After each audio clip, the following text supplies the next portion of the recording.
YouTube channels as well. Talk to us across our social media platforms at KTN News, KE at Dennis Asset. Our hashtag is Weekend1. But now let's go straight to our top story. These are 12 days to the end of the 2024-2025 financial year, and just 7 days after reading the budget statement for the new financial year, the Ministry of Finances tabled yet another supplementary budget in the National Assembly, bumping up government spending at the last minute by an additional 18.94 billion shillings. Now, KTN's Noah Kipkemboi delves into the intrigues of just what this cash is intended for and why it comes so late in the financial year.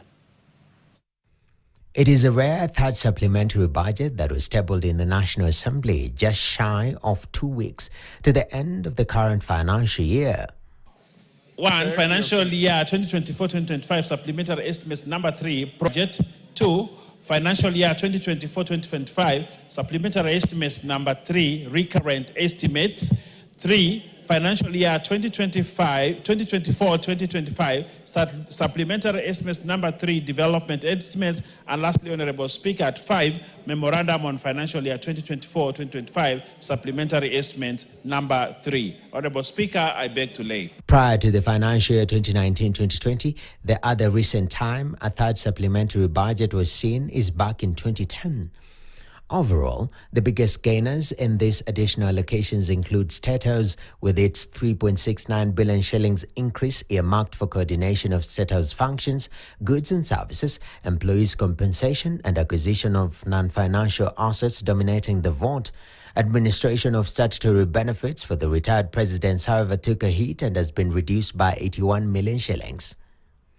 Other winners in the supplementary are State Department for Internal Security and National Administration with an additional 1.3 billion, National Intelligence Service 3 billion, State Department for Higher Education and Research 3.46 billion, Teacher Service Commission 3.3 billion, the National Treasury 5.85 billion, and State Department for Housing and Urban Development 7.78 billion. The State Department for Social Protection and Senior Citizens Affairs increased its allocation by 12.46 billion shillings on account of additional funds for the Inua Jamii Cash Transfer Program.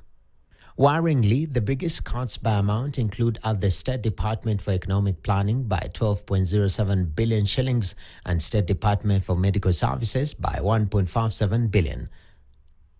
The State Department for Basic Education budget was reduced by 2.14 billion despite the challenges education has faced, and primary education budget whose spending will be slashed by 2.72 billion. Secondary education went up 535 million and co-curriculum activities and quality assurance reduced by 41.4 million.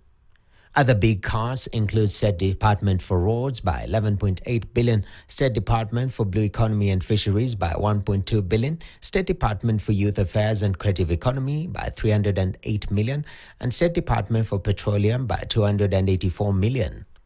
This further widens the fiscal deficit of the 2024-2025 fiscal year to 999.6 billion, which translates to more borrowing by the government. Now, Kipkemboi. Thank you now for that.